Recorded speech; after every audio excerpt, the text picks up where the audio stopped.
Hello, everyone, and I'm Ryan, your friendly host today, and we are here to talk about Operation Open Range, creating pathways into agriculture for veterans and military-connected entrepreneurs. So this is going to be a really good discussion. We've had a few curveballs. We'll let Becky fill you in here in a second. Just wanted to take this chance to encourage you all to join us on 9 and 10 September for the Veterans Social. You can get tickets free 99 through 31 August at 2026.veteransocialsummit.com, 2026.veteransocialsummit.com.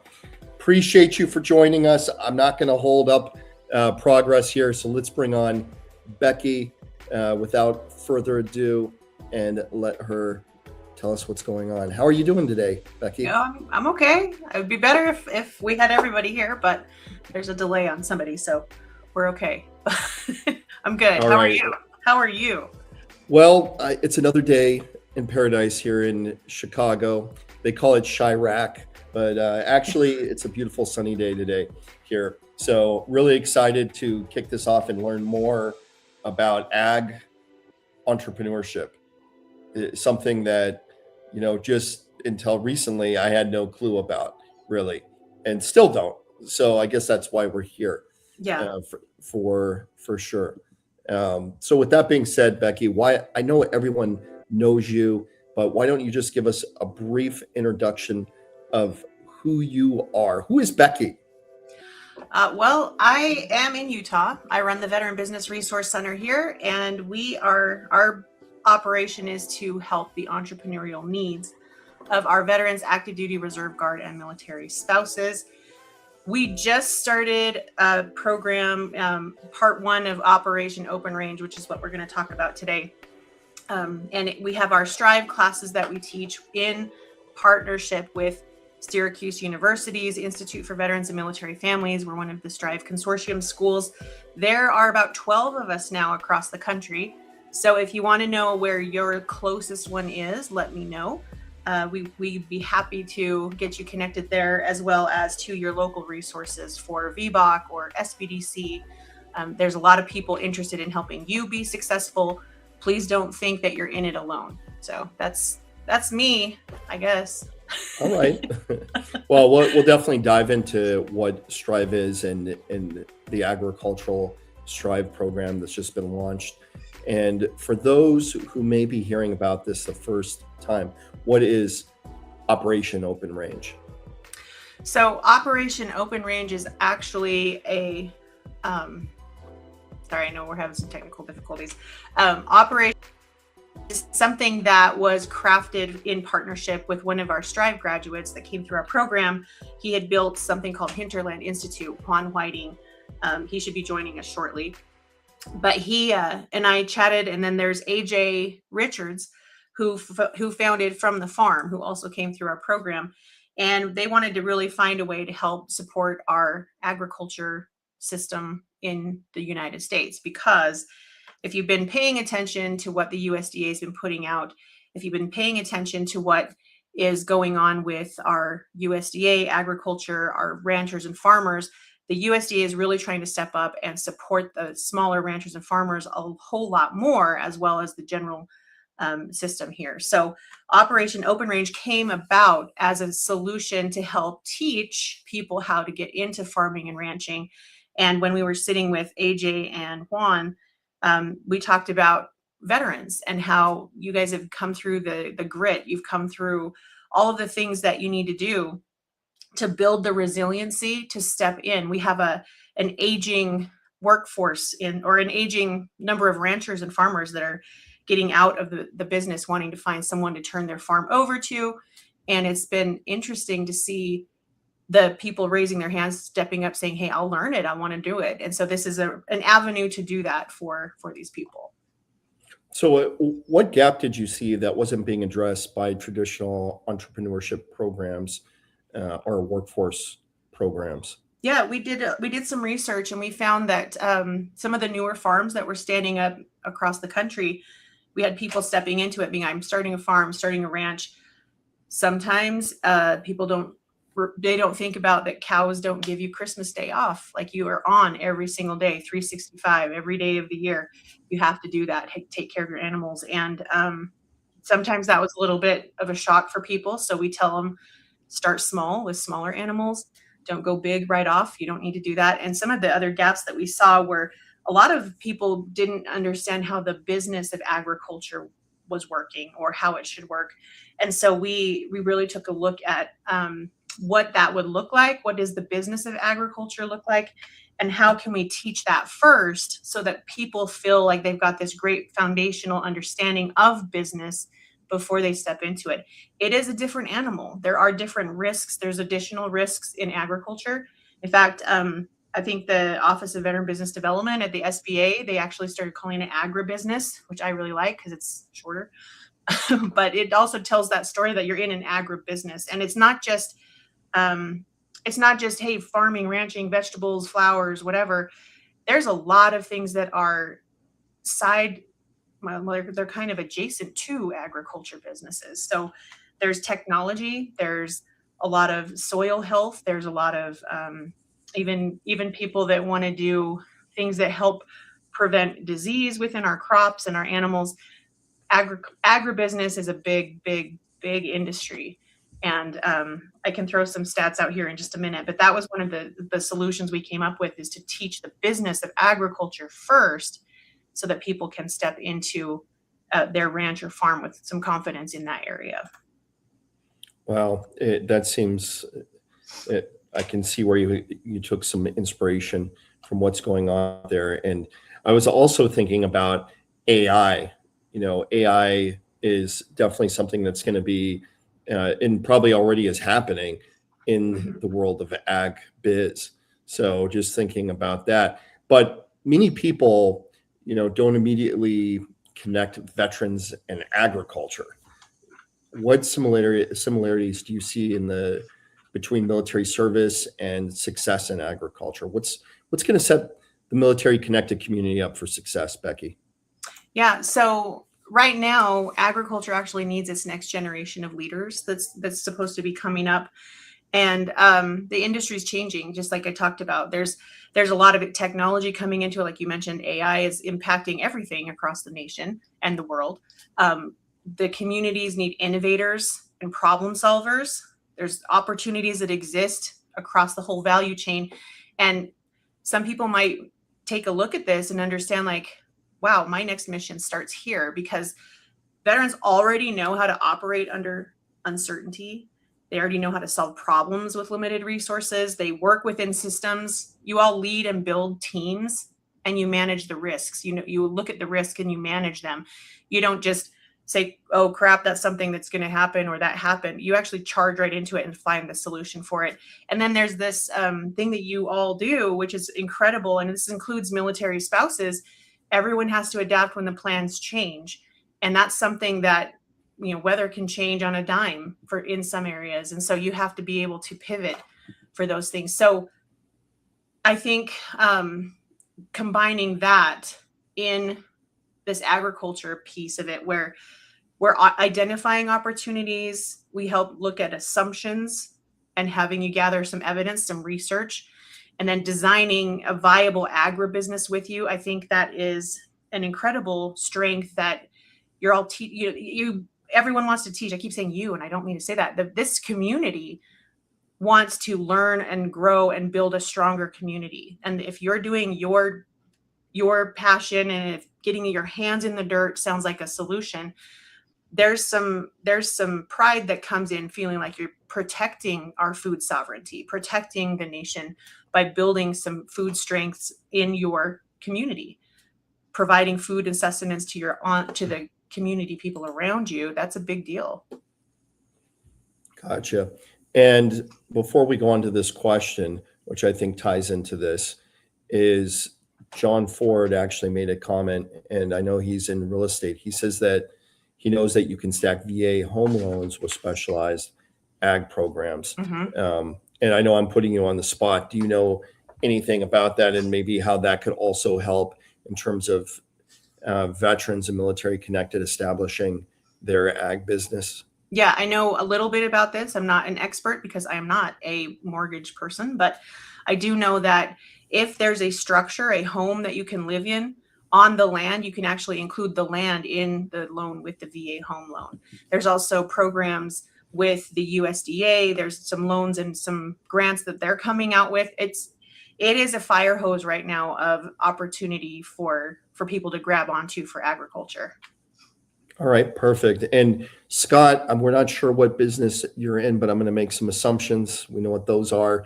Uh, he asks question: when you have a moment, where do you see veteran-owned support businesses? And he put parentheses like mine to fit into the network and etc.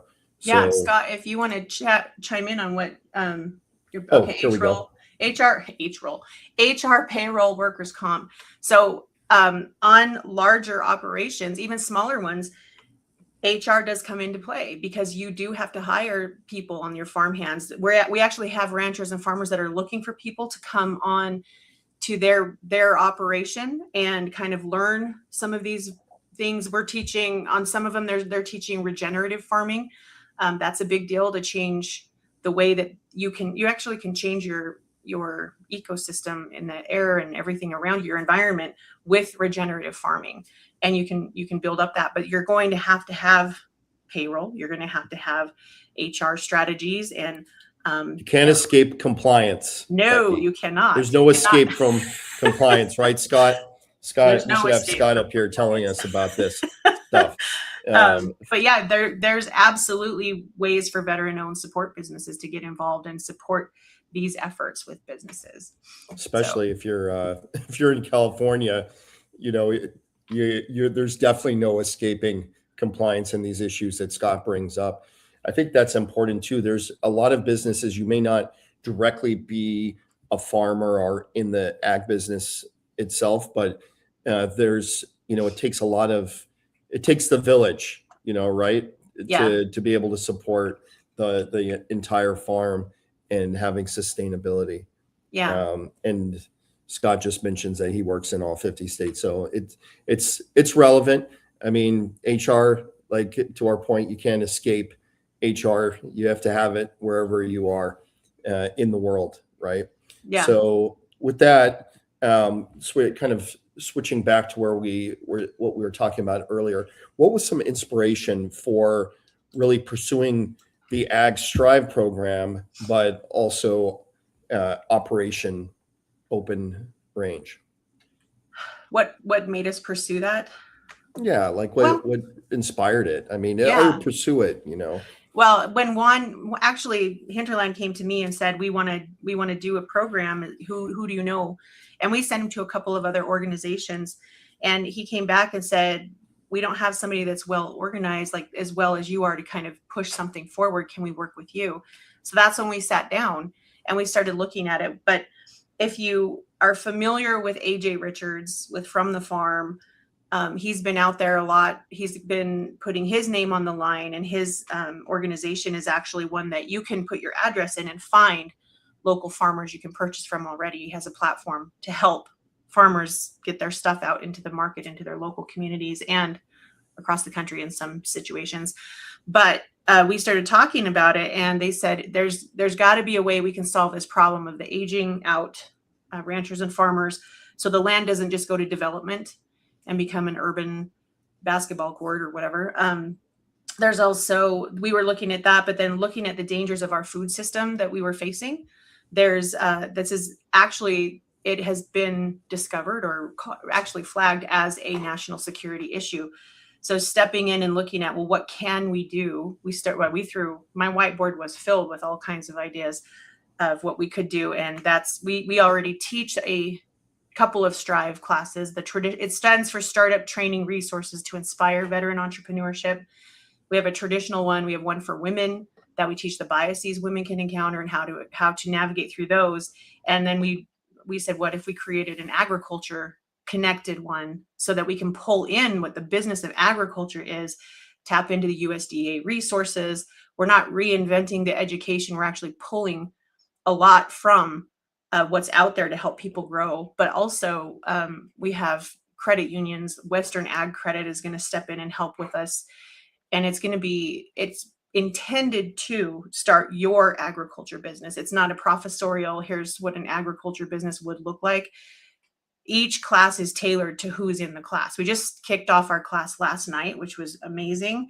We have some folks that are stepping into this realm right now, and we talked a lot about what resources look like. And so I really wanted to get my arms around what's needed. So we worked with Juan and AJ, who are both, I think they're both third generation farmers, ranchers. We worked with somebody to help us with the curriculum that is also, she has a curriculum creating business, but she's also a farmer herself. And we really dialed in on what's really needed for people to know before they start their business. That was when AJ was the one that actually said, I wish someone would have told me how hard this would be before I got started. So that was really what kind of kicked me into gear of saying, well, what can we do to help this? And what exactly happens during Ag Strive and during Operation Open Range? Like, what is this? What's the curriculum? Yeah, so Strive is actually part one of Operation Open Range. I think Juan had a medical issue with his kid, so we're going to give him a pass. But Strive is actually part one of Operation Open Range, with teaching the business, like I said, of agriculture. And Hinterland, Juan's group, they add on kind of an apprenticeship for some of these folks that maybe they don't have land they can get started on. Maybe they want to just learn the business from an existing farmer rancher. And there's opportunities that he has with connections we're kicking this off in Utah, and hopefully it becomes something that the plan is to branch it out throughout the rest of the nation as we go. And so we've got some big support from the SBA. We've got some big support from local resources here, from our FSA in the state of Utah, which is the financial services part of the USDA.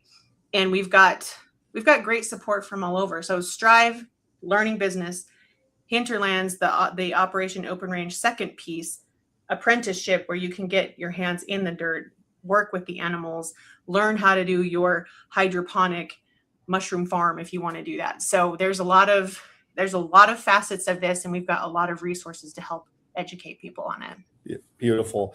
And just to kind of dive into it a little bit more, what kind of business opportunities are explored in the program? Obviously, it's not just farming. We've been kind of touching on that. What are some aspects that are being explored? Yeah, so there's a lot, and we could be here all day talking about all of it.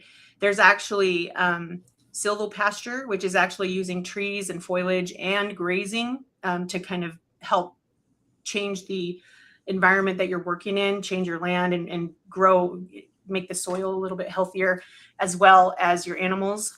There's production. What kind of production do you want to look at? There's even processing. There's people like we just had in Utah, our meat packing plant shut down, and over 700 people lost their jobs last week because the meat processing, I'm not all well versed as to why they were shutting down, but there's a need to provide that for smaller ranchers and farmers, because there's a waiting list, sometimes up to 2 years in certain areas, for people to process meat. That's a big opportunity. There's logistics, transportation, distribution, technology we talked a little bit about, manufacturing. There's going to be some connected stuff with manufacturing that will come out of the growth of the agriculture industry. Something that's kind of fun, I think it's fun, is agritourism, taking a look at what experience you can provide to people to educate. You can do some classes for kids, teaching them some gardening. There's also implementing local and regional food systems where there's typically been a food desert. You can actually take a look at how you can change those things, and supply chains. That's going to be a big deal as well as this industry continues to grow and change. Wow. And so you already touched on this, but I think it's important because people will ask this inevitably again and again. Does someone really need to already own land, a farm, or even have agricultural experience to participate? No, we actually have, there's like 5 common myths that we teach that we just discussed last night in our class is, I have to have land. I can't do anything until I have a full plan. I need all my equipment. I need to go big. You either go big or go home. That's such a myth. And you don't have to have everything figured out. There's, we'll learn the business of agriculture. But the big part of why businesses fail, and this is any business, not just agriculture, is because they don't know how to manage their cash flow. And if you can't manage your cash flow, you don't have an operation, you can't keep going. So figuring those things out first is actually key so that you can build your business and solve these problems. When you're looking at what's growing in your community, what can your soil produce? We've talked with a few people and worked with a few people that have been, I want to do this. I want to do this particular crop or this particular animal. Well, maybe their land doesn't sustain that particular thing. Doing some research, finding out what you can do, what is going to be profitable in a sustainable way, because crops that make a lot of money right off the bat are not necessarily going to sustain you through the whole year. So taking a step back, looking at it, you don't have to have land, you don't have to have all of these things. And you'll see some announcements coming out with Operation Open Range on some opportunities, unique opportunities that weren't there before with that. So agriculture is crops and livestock, hydroponics, technology-enabled businesses. It's, I think, going to be really cool to see what technologies emerge from this attention on the agriculture industry. We're going to see a lot of cool tech coming out of this because people are amazing. They come up with amazing things all the time. Yeah, 100%. And again, I'm just, as I'm listening, I'm thinking about the integration of AI, since that is so, predominant in our culture now. Everything is driven by AI. And are you AI, Becky? Are you a real person? I'm a real person. I'm not. There's no max headroom here. Sorry. So, so you've spelled out some of the common misconceptions, I think, through our discussion here. But how does AgStrive really help participants to determine whether a particular agricultural business idea is actually viable, versus the good idea fairies that are floating out there? I have many of them every day. Yeah, I'm going to answer that in two ways. So I want to talk about the big killers of agribusiness. We mentioned one, cash flow problems. There's poor financial management. If you have too much debt to take on anymore, like that can be a big problem, because when you think about your finances and you think of it as like you have this big pit you have to fill in every month, you got to fill that pit in so that you can hit your break-even point, which is when the land is even. And so making sure you don't have too much debt, that pit's not too big for you to fill in, that's a really important thing. Make sure we help you with figuring out, doing some research. Do you have a market for what you want to produce? Is the market reachable to your geographic location? Because there is a logistics thing going on. If you're looking at, I want to get into farmers markets, do they have a waiting list? What's your timeline? What can you do in the meantime while you're waiting? Making sure you have a market before you go to production, that's a big deal. Failure to manage risk, what are your contingencies? There's a really great individual, Erica Andreessen. She's in North Carolina. She actually does continuity planning. And she asks questions that you don't even think you need to ask. So you can be like, okay, I know this is the danger of weather in my area. What am I going to do to mitigate my risk or disease or having a problem with that? Understanding what insurance you need is really, really key. So we have Farm Bureau Financial is going to come in and teach a little bit about that. And if you don't have a realistic business plan to follow, you say this all the time, Ryan, and it's well known that even in war, the plan doesn't really mean much, but the planning is indispensable. Like you've got to do the planning so that you know where your contingencies are. The plan is nothing. Planning is everything. Right. 100%. So with the agribusiness piece of it, especially in Strive, you need to gather what I like the thought of being a detective and looking for evidence that proves that your agribusiness is viable to you. and to others, especially if you're looking for people to join you or invest or whatever. So we'll look at what customers exist. And sometimes your customer's not the person that's eating your food. Sometimes the customer is the grocery store or the local restaurant that buys your produce, or somebody else that's utilizing your produce to feed whoever their end customer is. We will help you learn how to do your market research. It's not, if we don't teach you how to do it, you're not going to be able to do it ongoing. This is all iterative. You have to do it over and over and over again. We'll look at enterprise budgets. Amen. How do you do your budgeting? You have to look at some industry data, and then we can also plan out your pilot sales. With our program, what makes it unique, we also wrapped in, we pulled in a psychologist, a clinical psychologist, to come and speak to what mental load you can expect, because agribusiness is hard anyway, when you get into it. And when you have employees, you got to walk through the doors and look them in the eye and know you can pay them. Agribusiness, you got animals looking you in the eye saying, can you feed me? Can you take care of me? And so there's a mental load that comes with that. And also, you've got to make sure that whoever's in your support system, they are 100% on board to support you. One of my favorite sayings is, you're either all in or you're in the way. And so looking at how we can help you identify those that are going to be all in with you, who your customers are, who you can count on, how you mitigate cash flow problems, plan for that. Those are the things we look at in the Strive piece of it. So once you have that sure footing, then you can step into this apprenticeship or start your own enterprise. But we have business advisors that help you along the way. And I want to give a shout out to our incredible VBOX across the nation. I think there's 33, 32 of them. There may be more now, but I know Austin just got a super VBOC, and I want to give a shout out to our VBOX because they also can provide some local resources and business counseling, your small business development centers.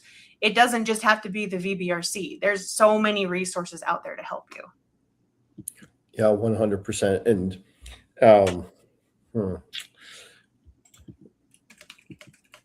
interesting.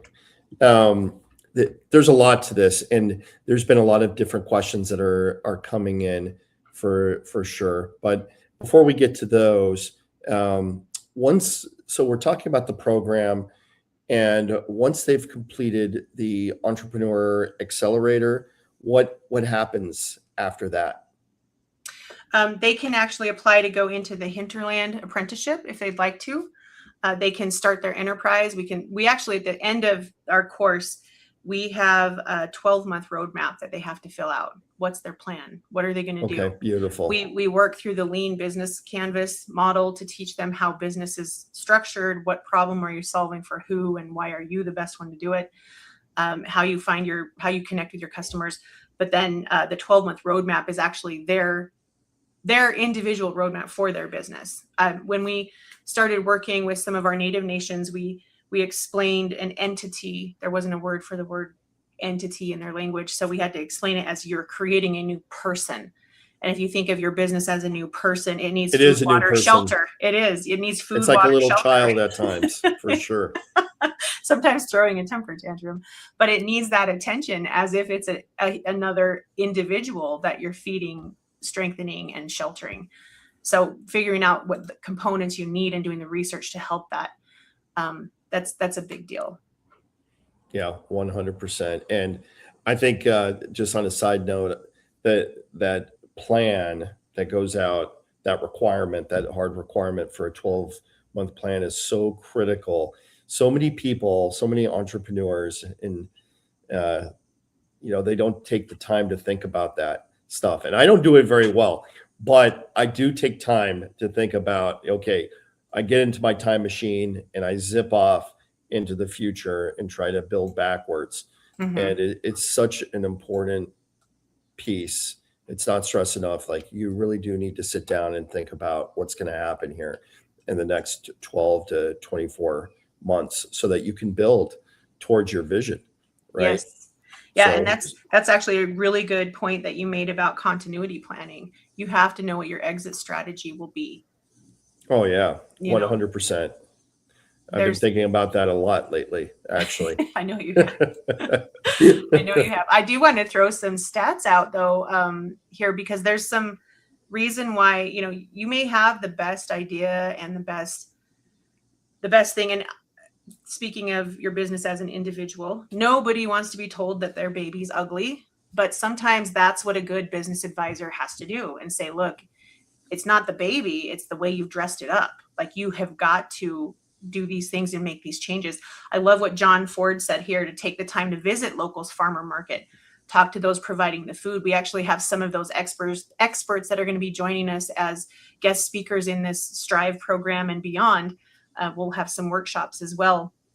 And then making sure that your assumptions are correct, your customers not mismatched. But I can speak to Utah because I've pulled this, but I think the last time they did a census of agriculture was in 2022, but 70% of all sales comes from like 8 counties here in Utah for Utah. And in Utah, back in 2022, they found it was a $1.6 billion livestock and poultry products industry and a $720 million for crops. That's the Utah landscape back then. But by the numbers across the country, according to the census, 64% of producers were men, 36% were women. And we're seeing those numbers actually kind of even out, which is exciting. 95% of U.S. farms were family-owned operations. And there's in Utah alone, like corporations owned 8.2% of the operations. And I want to tell you, this is a huge market here. Anyone want to take a guess at how big the agriculture industry is in the United States? I'm not sure, but it sounds like there's a lot of opportunities that are emerging in agriculture. Yeah, based on this discussion. It contributes to more than $1 trillion annually to the U.S. economy. Well, we need to eat, right? Yes, and we need to grow that as well. So there's a lot of opportunity there. But I think those statistics are really amazing. And I think that we can continue to see that growing if we set ourselves up for success. Knowing, do you need land? Do you not need land? Are there hybrid models that you can do? How do you diversify between these different things? Processing, technology, experiences like agritourism, even having veteran retreats on your farmland can be a way to pull in some people in interest to these things. So a lot of people are already doing that own the ranches and farms. Interesting. And as they go through this program and they move on to the next stage, whether it's really just launching their business or they go to this apprenticeship, what is the apprenticeship? What does it look like? How does it feel? What are they doing? Are they out there doing stuff with the animals and the vegetables, etc.? So yes, they're actually working with the animals. They'll learn animal husbandry. They'll learn water consumption, how to conserve critical things. They'll learn fire mitigation, especially with controlling that with grazing, which is a big deal. If you've been paying attention, I was teasing somebody that they're going to have to replace the state of Utah with a piece of bacon on the map of the United States. And Ryan, Juan's trying to get in, but he said it's not letting him in. I don't know what's happening. So you'll hear from Juan in just a minute about the urgency. Hopefully we hear from him. Yeah, he's trying to hop on, he says. But we'll see a lot of different things. You may see some impact on local regulations to help things move out of the way. But that's a way to get involved as well. So as you're learning these things and letting people know in your state and local municipalities, legislatures, here's the things that are stopping us. The SBA actually has an office of advocacy. So if regulations are getting in the way, then you can actually tell them, hey, this is something that's stopping my business from growing. And this is across all businesses, not just agribusiness. You can let them know there's a regulation that's stopping me from being able to do business, and they'll take a look at it and see where they can help support or get you some resources to move through some things.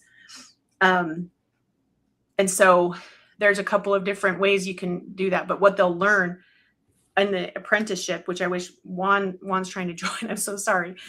That's where you get your hands dirty. You get in the dirt. You work with the animals. You're working with the vegetables, but you're also learning regenerative farming techniques. You're learning how to control animals with RFID collars. They're using technology to move the herds so you don't have to have fences and everything. So, yeah. And yeah, so Juan is he's trying to get in here. He says he's in the waiting room. There he is. We see him. Okay, good. Whoo! There, the man. He can take the rest of this. I know, right? Can you guys hear me? Yeah, we can hear you. We can oh my gosh, we can all hear you. And we're excited to have you here. And Becky's been holding her own. You know, oh my gosh, she's been doing really, really well. But now we're going to switch the Inquisition to you. Now we were talking about agriculture holistically, and then also talking about, well, not really holistically, but the importance of it, and really even in the state of Utah, and then talking about Ag Strive. And I was just starting to grill her on what comes after Ag Strive, which is your piece. Yeah. And if first you could just tell us a little bit about you, Juan, so we all know who you are and what you do, and then kind of give us an overview of the apprenticeship. Yeah, like so I'm talking to Donald Trump, not to be political, but talking to Donald Trump with The Apprentice. But this is the ag version of The Apprentice. There we go. Yeah, so my name's Juan Whiting. I'm president of Hinterland Institute, fourth generation farmer and rancher. And my background, I obviously grew up in this industry and have always loved it. Also still in the Army, very much love what I do there. Actually, funny enough, I'm with Civil Affairs and do agricultural projects with them. So still very similar overlap on that. But with Hinterland Institute, we started looking into something that is near and dear to my heart, and that is like the veterans looking into getting into this industry. And I started seeing just one of the biggest challenges was that there wasn't a bridge that was taking these guys from learning about agriculture and going from that to actually starting their own operations. Are you guys still seeing? Are we still there? We can hear you. We can see you, and we can hear you for sure. Just want to make sure you guys can. Okay, I just couldn't see you anymore. We can see you. We just put you up. We put you up there solo. So hold on. Can you hear me? I can't hear you anymore. We can hear you. Thumbs up. Okay. Yeah. So anyway, so with Hinterland Institute, one of the things that we were looking at was there's so much land. There's a transitioning happening right now where we're having so many farms and so much land, so many farmers and ranchers that are going to be leaving the industry. And this was an opportunity for us to start saying, who's going to take the baton after this? And so, like you're asking about what's Hinterland going to be doing, we're going to start training a lot of these veterans that want to get into this industry and start working at scale. And we're talking about bringing hundreds of thousands, actually, well, millions of acres on to start managing, and we need to manage it regeneratively. The reason that is so important is that there's a lot of what we're calling natural credits that are available for state lands, for private lands, and the veterans are a major piece of that.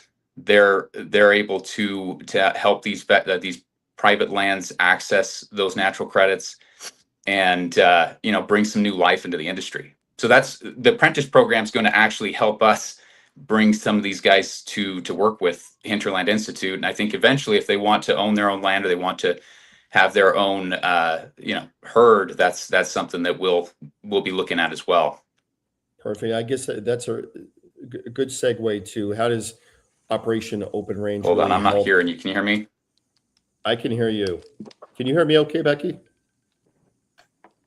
Yep, I can hear you. We have some, and I was about to ask him the most important question that everyone in the world wants to know. Hopefully he is able to. If not, I'm still going to fire it out to Becky. What's the question? I can text it to him. Sure. It is, how does Open Range help people, military connected people, the veterans that are going through Ag Strive, navigate the challenges like land access, capital, equipment, and industry knowledge? And we know industry knowledge, obviously, with Ag Strive and also with the apprenticeship. I think we're really going to be able to hit it there. We lost Juan, unfortunately. Oh dear, he'll join back in. So I can tell you, he's working on something. This is the problem with farm too. So right? here's a new business. It's almost like Elon Musk. Sorry, I'm derailing a little bit. I'm thinking about like the importance of ag Wi-Fi. So we're cutting Juan some grace.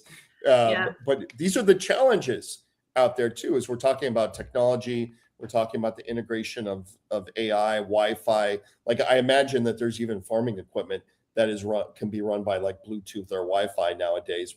Robots that are out there.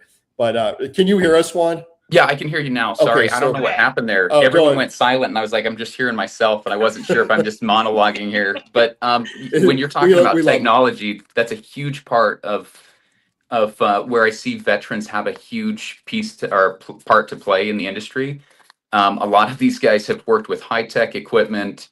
We're actually looking at shifting the industry. We're working with collars on the cattle, going to be looking into drones and other opportunities that can help us be much more efficient in how we reach some of those environmental goals. Obviously, here in Utah, we've got fires that have been raging throughout the state. Same thing in Oregon and all across really the United States. If we look at that, that's a huge business in itself. The whole, not to jinx anybody, but with fire management, or even just the insurance aspects of it, or the mitigation of fires. But the question I had before we got cut off was, how does Operation Home Range help people navigate challenges like land access, capital, equipment, and then industry knowledge? You already hit the industry knowledge, because we know with the apprentice program, I think that really dives into it. But what about these other things? I know people that are watching this or will watch this in the future are going to want to know. They probably would have wanted me to use that as the lead-in question of this, but I'll let you go, Juan. Well, I think that there's several things that we're working on, and I've got to be really clear on this, because a lot of people ask me, well, can you get me land? And the answer to that is, I think that there is a huge opportunity. We have to pilot this, right? So we're going to show that as we bring veterans in with this knowledge and with these management skills, that they can actually restore a lot of America. In the case of the fires, I think that you bring that up, it actually ties into your other question. But if we're able to show that we can reduce fires across the state because we're managing these herds like the buffalo we're moving back in the day, and bringing back water cycles, improving, making our states much more resilient, our landscape much more resilient, because it's keeping that water, which is a huge thing here in Utah, especially around the Great Salt Lake. If we can do that, then people start to see that all of these degraded lands have an opportunity to be restored, and why not put those in the hands of veterans? We're in discussions right now with his administration, with others, that, I mean, my goal, if you want to know the truth, I'd love to see a Homestead Act for veterans. I think that would be a very meaningful opportunity. Obviously, we have to you can't just say, hey, any veteran can just jump on land and start restoring it. But if we gave them the tools, I think that's something that we'd want to work on. But Hinterland, what we're wanting to work on is giving them a really meaningful employment, that they're going to get paid really well. They're going to learn this industry without the risk.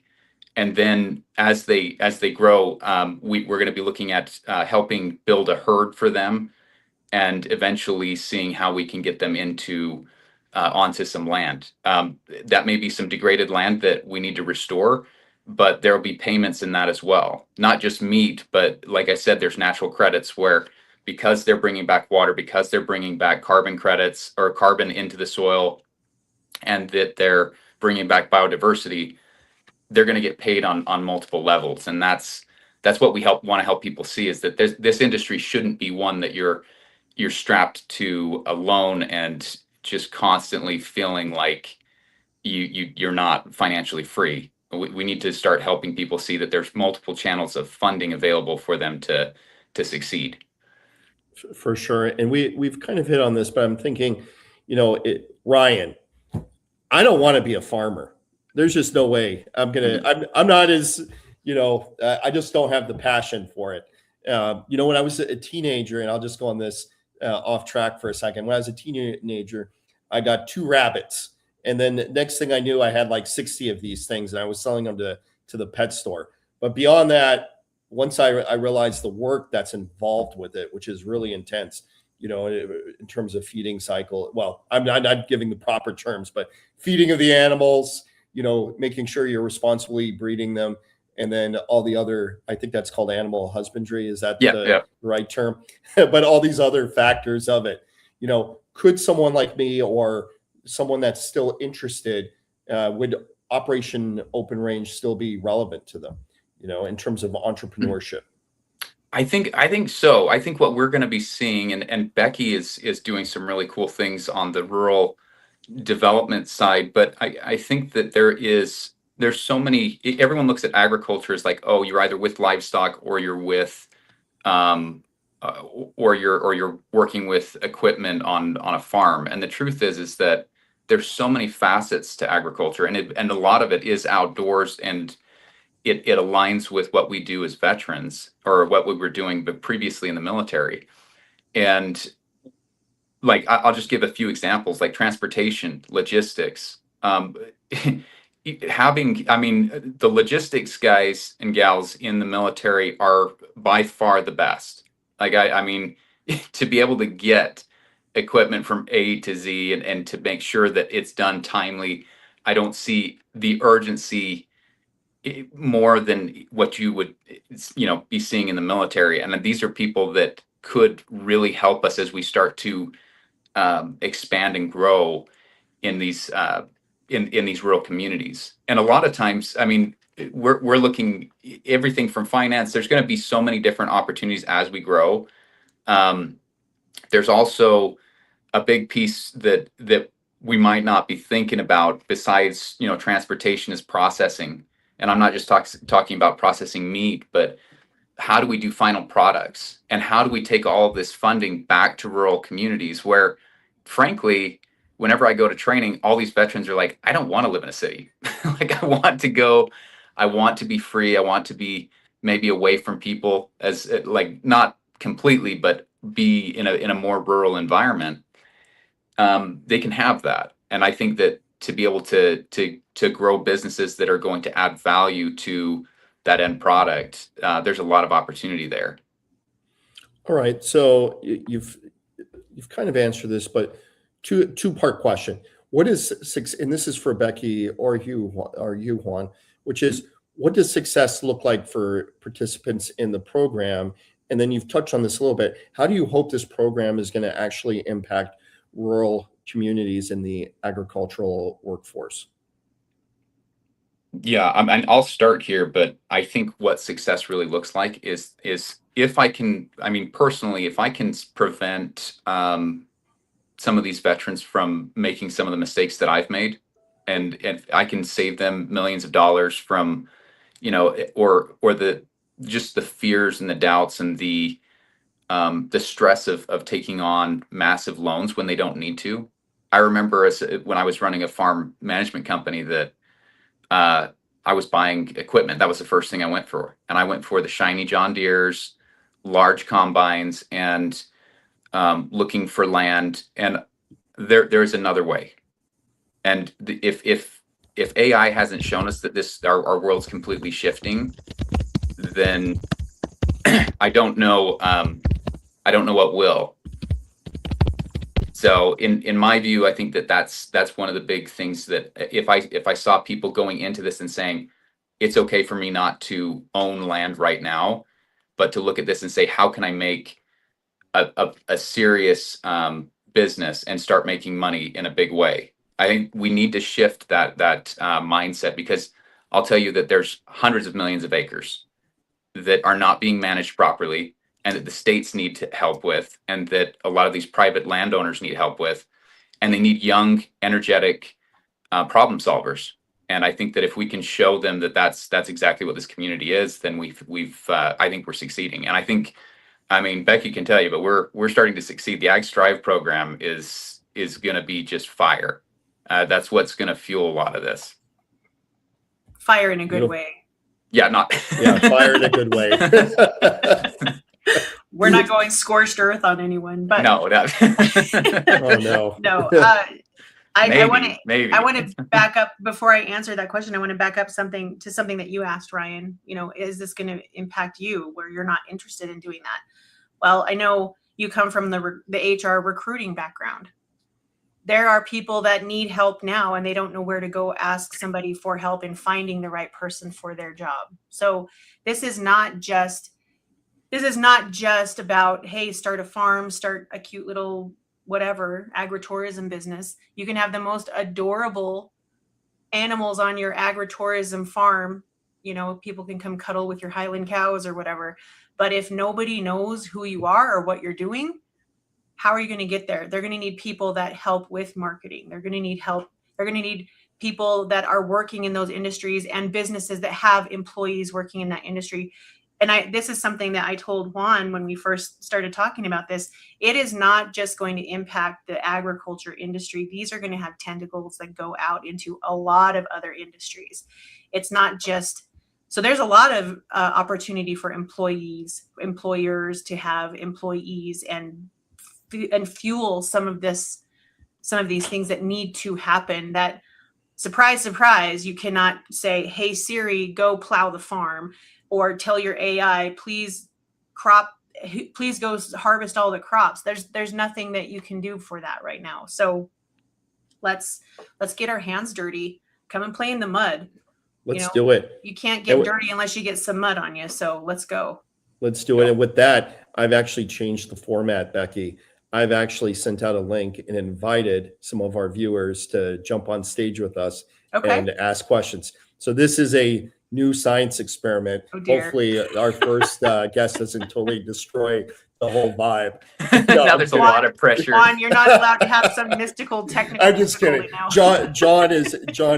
I would have removed him. No, just kidding. John is a great guy, so I trust him to ask us some really intelligent questions. John, without further, he's also the mayor of Veteran Social Community. So welcome. Hey, John, how are you? Hey, thank you. Actually, I was just, I'm a numbers cruncher also, and I was just reviewing the numbers from that last comment I posted. Yeah. The land operated by military service producers, 108.1 million acres. The agricultural sales from these farms, $49 billion. Yeah. It is quite the industry. And Juan, do you want to give kind of a background on why this became our hair's on fire about this kind of thing? Because we saw how many farms we were losing every year. Yeah, well, I think this is a perfect storm, and the amount of people that there's in the chaos. I think this is also why veterans are the perfect fit for this. Is that people have probably seen that you've had this administration get up and say food security is national security, which obviously that's true of any administration, but right now we've been hit multiple times with just challenges that if we don't address does turn into major conflict. But in what Becky's bringing up, there is, I think the average age right now of ranchers and farmers is close to around 70 years old. And so, and that's 68.2. Yeah, that's just crazy. And what we're going to see is billions of acres are going to be handed over the next 10 years. And who are they going to be handed over to? Microsoft, Bill Gates, or or do we want them to be handed over to just ambitious people that are intentional and have already shown that they really love this country and that want to make a living with their families and do the right things? I think that right now we're at a pivotal point, and a lot of people are really excited about the potential of bringing veterans in, but we can't bring them in with a massive loan sitting on their heads. That's just not going to work. So I think that that's something that we see the opportunity, but we have to facilitate and create a bridge where these people aren't going into it blind and then dealing with a new kind of PTSD, because I think farmers and ranchers have very similar trauma.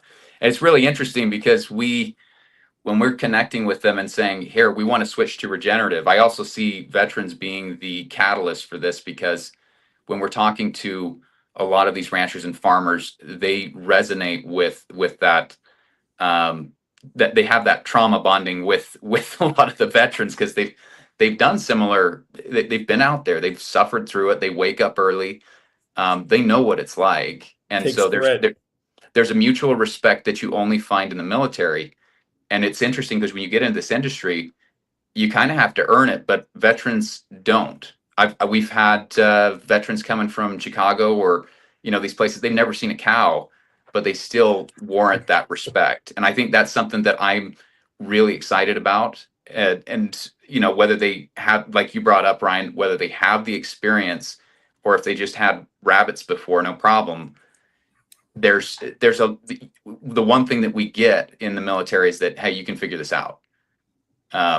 You might be, humping a massive rucksack for a while, but you'll figure it out. Yeah, 100%. And final questions, we're kind of wrapping final question for me as we're wrapping this up is, where do you both see this program going in the next 3 to 5 years? Like, what's the opportunity that you both have? It's massive. I'll just say that on the scale, we're probably looking at close to about 5 to 10 million acres. That's what already there's land coming online. Mm-hmm. We're going to need, Hinterland's going to need hundreds of veterans, if not probably thousands, if we reach that stage. Mm-hmm. And but Becky, I'll let her hit on the Ag Strive program and how this is really turning into a national movement, because she's really a revolutionary, to be honest. Oh, she is. Well, I don't know about that, but I just see something that's good, and we got to make it happen.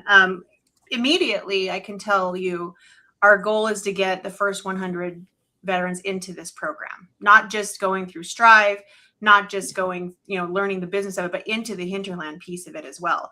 Juan is not fluffing up numbers at all. Like there is a need for a lot of producers to come online, and not everyone's going to be a rancher, farmer, owner. Some of them are going to learn how to be a farm manager or a ranch hand, and they're going to learn those things through this process. And that's okay. Like, whatever space you fit in, let's get you there, because there is a lot of work to do. There's a lot of need that needs to happen. So immediately, that's what I see the future happening. That's what we're concentrating on right now. We would love to see this be the kind of the tip of the spear for educating people on the business of agriculture, getting them started and going, and working with other communities. I know Juan's already working with some other states. There's some other stuff going on in other areas of the country. Really great programs, and it all needs to happen. It's not a competitive thing. It all needs to happen. My whole thing about building an ecosystem. We all have to work together without the ego. That's just how it has to be. So I'm thrilled to work with anybody that wants to come on and be part of this, but there's a lot of need and a lot of educating and a lot of opportunity for people to get involved. That's where I see it going. Beautiful. And John, do you have any last questions, parting shots? Since we got you here. I think there's also an opportunity for those veterans who are operating like their own little home farm. Yes. And be able to scale that up a bit. They're just providing food for themselves and their immediate family, as opposed to ramping it up and providing produce for farmers markets or for retail. Yeah, absolutely. We actually, in the class in Strive last night, we have anywhere from somebody in California who wants to do a lotus farm, which is amazing. And she wants some other flowers to go on there. We have somebody that wants to start up their own meat processing plant for their small ranch so that other small ranchers have a place to bring their meat to get processed. We have another person that is just kind of like, I know I have some land. I don't know what to do on it. So what can I do? They're exploring what is the option there. And then we have some that don't have land, like Juan was talking about. Where's the opportunity for me to come and get involved, which is really exciting. And we've had a lot of interest and support coming to both Juan and I, and a lot of cool ideas. So you'll see, hopefully, Operation Open Range gets a big, we're going to have a big hoopla, I guess, about that, right, Juan? And and go from there. But you're absolutely right, John. There's a lot of opportunity for veterans to get involved. Well, and I will point this out as well, because I think that we seem to be kind of focused on one, like recruitment and bringing young, or not just young, but veterans that want to get into the industry that are new. There's also a place for people, for farmers and ranchers who want to get involved, who are like, I don't know where my operation is going to go in the next few years. I don't know. I don't think we can keep our head above water. Like this is for entire rural communities. You're going to see what I would love to see is veterans coming out with their families, engaging in these rural communities, resetting and just establishing themselves, because you'll see the backbone of America come back.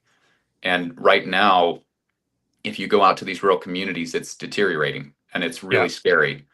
If that's the case, imagine what we're going to look like in the next 10 years, regardless of all of the progress we think we're making with AI. If our rural communities start to deteriorate, like, we will not have food.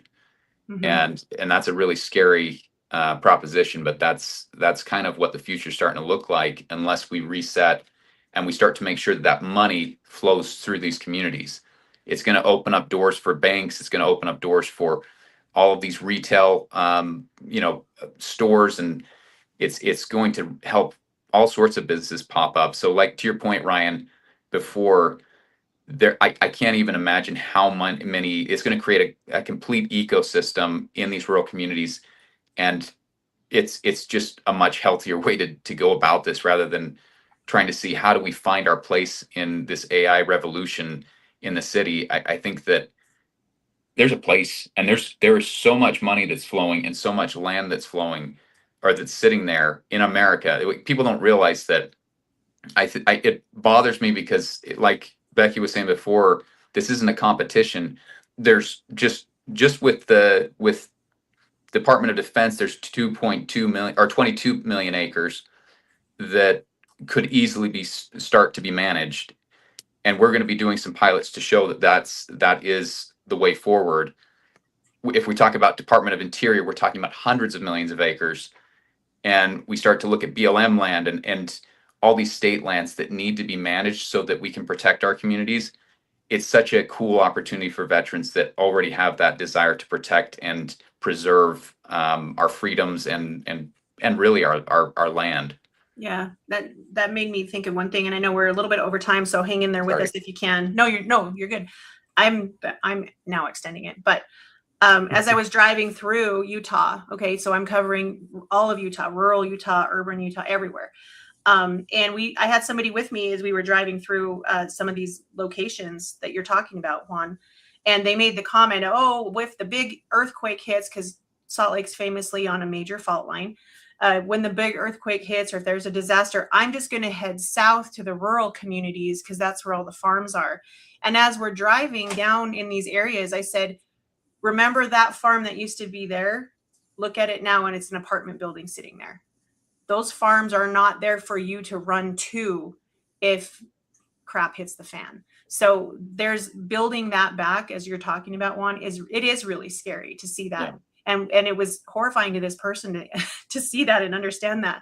But it really is something to consider. Where do you want to get involved? Not everyone has to step in and be a farmer. Don't put your overalls on just yet. We can find the best fit for you to help in this effort. But there is a lot that we can do. And again, your small business development center, your VBOX, all across the nation, your women's business centers, they can all help you find, if you're interested in this, how you connect to it and how you can help support it. There's my soapbox. Yeah. Beautiful. I live in a rural community and I have been for almost 10 years. I took pride in the fact that, I can buy some produce local. My meat, fortunately, is still local. Dairy, however, not so much. There was a dairy farm that's maybe 3.5 miles from where I live. That dairy farm went out of business. Yeah. Because Yeah. there's nobody, Yeah, nobody to work it. Well, and Yeah. a lot of the things that people aren't saying right now is that a lot of the youth aren't coming back because, I mean, either they weren't paid or they look at it and they're like, I don't want to suffer the way my parents suffered. So if you think, oh, this is just generational farms, it's all going to be like the Dutton Ranch, Yellowstone, where they just keep it in the family. Look, there's nothing. Like a lot of these farms and ranches are completely in debt. I go through do ranch and farm projects a lot, like with grant funding, and I have to go through their financials sometimes, and it's scary. Like they live on debt and hundreds of billions of dollars in debt. Like that, just if you go in the industry, it's hard, and it just takes one bad year and then they're gone. Yeah, and I'm going to throw one more thing out there because this is ag adjacent. We had a dairy farmer up in Idaho that ended up having to dump thousands and thousands of gallons of milk because there was not a truck or the logistics to get it off their farm into the stores. And all of that milk went to waste that could have helped feed schools and all those places. So there's holes in the agriculture industry that's not just on the farm or on the land. So mushrooms will let you take some time off. Cows will not. Just remember that. Animals will not let you take a day off. Like, sorry.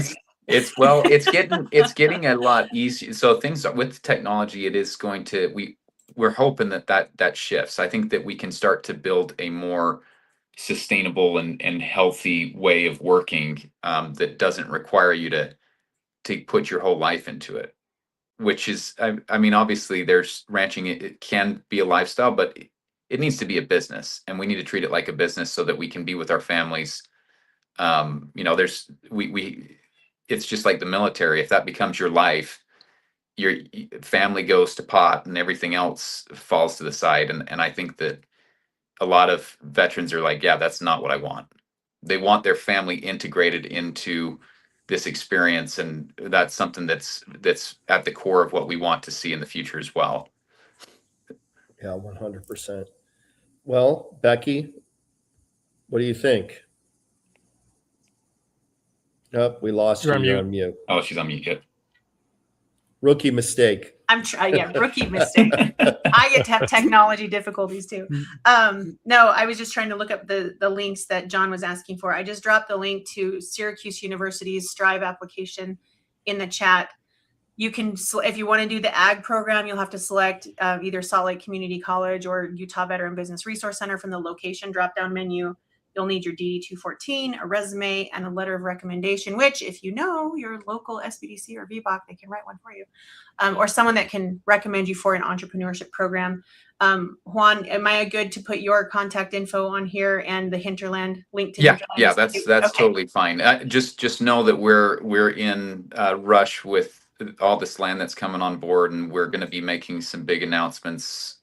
Maybe I don't know if it'll be this month or in the coming months, but we're working around the clock, like doing paperwork right now, which is not the fun part, but it's if we set it all up, and Becky and I'll be teaching, but that if we set this all up the right way, then we've got some foundation for veterans to stand on, and that's really the goal. Yeah, I just dropped hinterlandsinstitute.com. I'll put Juan's email in there. If you need to get a hold of Juan immediately, he is running with his hair on fire. He put it out for today, but you can get with me, you can contact me, and I can get with him, and you let him know, hey, check your email, respond to this person. But that's what we do. We're all part of this ecosystem trying to help each other hold the flags up, the guidons up as we're going. And sometimes that takes a couple people to pass it between. So takes the entire formation for sure. yes. Absolutely. All right. Well, on that note, I'm going to start kicking everyone out. I do want to thank you all and thank you, Becky, for bringing this panel together. Just amazing amount of information, and there's a lot going on in the agricultural arena for sure. Yeah. And it's important. It's relevant to what we're doing for sure. Yeah. Yeah. Any think it's closing great. remarks? Yeah. I know this wasn't the epitome of the best probably video podcast thing that we've ever done together, but I think it was great. I love that it showed a human element of things. We have to remember that we're all human, and if we can't remember there's human sides to us, then we're not being very good humans. So thanks to everybody being so patient with us. Well, that's the thing with the rise of AI. We still need to have personalities. We still need to have the empathy. We still need to be a person. We need to be people. At the end of the day, we're all human beings. But just a wealth of information. Even if you're just partly interested in it, I would definitely, from my perspective, I would look at the Institute for Veterans and Military Families and the amazing programs, even beyond Strive. There are some other amazing programs that the Institute for Veterans and Military Families offers. I'll say that, but there's also other amazing programs that exist out there. But yeah, can I add one more thing? Yes, go for it. While you're talking about that, this would not be possible, this Operation Open Range, without the support from the SBA's Office of Veteran Business Development. Their team has been phenomenal in stepping up and really looking across the country, not just at this, but across the country at all veteran businesses. I've seen their entire staff really engage with individual veteran-owned businesses, and that's really an incredible thing to be seen by somebody at the SBA at that level. Our state director, Marla, she's been phenomenal to work with. And so we've just been spoiled now with resources from everybody. And there's no reason why you cannot go to your VBOC. There's no reason why you can't come to us, your VBOC, SBDC, and we cannot find the answer to the question that you have. So I've said this before. I have 2 rules when I work with our military community. And the first one is, do not suffer in silence. If you need something, please say something, because we've got a huge resource across the country. Veteran Social actually has been an immense, incredible partner for us, because it's connected. It's made our country a little bit smaller on the virtual scale, and people are connecting all over the place, which is cool to see. Beautiful. And then the second rule is, if the VA calls, no matter what's going on, answer the phone. Just answer the phone. Don't miss that call. Thank you for the shout out for Veteran Social. And also down below, you can see it, learn more at utahvbrc.org. This is a connecting point to the ag program for sure. And even if you're not, I just have to say this, Becky, I don't even look at it as Utah Veteran Business Resource Center. I look at it as the National Veteran Business Resource Center. So with that being said, I know I just put you a lot bigger than some people in Utah might think that you are, but you are huge out there, and you've connected so many people to so many amazing things. I do have to say also with the SBA, they've been so generous, even with Veteran Social. On the 10th of September, you're actually going to be able to see Kevin Barber from the Office of Veteran Business Development at the SBA speak to the Veteran Social. And I think, that's an important discussion. Do not miss that. Yeah. Okay. Shameless He's plug. An incredible guy. He really wants to support veterans. It's amazing. Yeah. Don't miss it. 2026.veteransocialsummit.com. Go over there, get your free 99 ticket. That's free before 31 August. After that, we have to charge some people just because you didn't listen. It's kind of like a late fee to the library, if you have a late book or a Blockbuster. So if you don't go register, that's on you. But in all seriousness, thank you, Becky. Thanks, Juan. Thanks to John for jumping on and and being rounding us out as a unofficial host. He was the unofficial mayor of Veteran Social Community. Now he's the unofficial co-host of our webinars. So he's just out there doing amazing things also. Yeah. Thank you, Ryan. So with that being said, thank you. And thank you everyone for keeping on, even though we went past 15 minutes and 15, 16, 17 seconds. And until next time, take care. Oh, and I almost forgot. If you're going to Tampa, if you're going to the Military Influencer Conference, 23 through 26 September, and you haven't bought your ticket, you're like, hey, I'm winging this last month. It happens. Use code VETSocial26. It'll give you 20% off. So that could be anywhere from a $40 to a $200 discount. So hopefully that helps. And also, we are doing a Veteran Social Live from the Military Influencer Conference. It's going to be huge. We are putting together some amazing people onto a panel. And it's not going to be, well, it will be virtual because we're going to stream it too. We want you to be there, but it's also going to be live. And it's going to be fantastic. Becky will be there. Stephanie Brown from Mill Street, and Donnell Johns from Veterans Growing America. So many names. I mean, there's like 16 people going to be speaking at the Veteran Social Live at the MIC.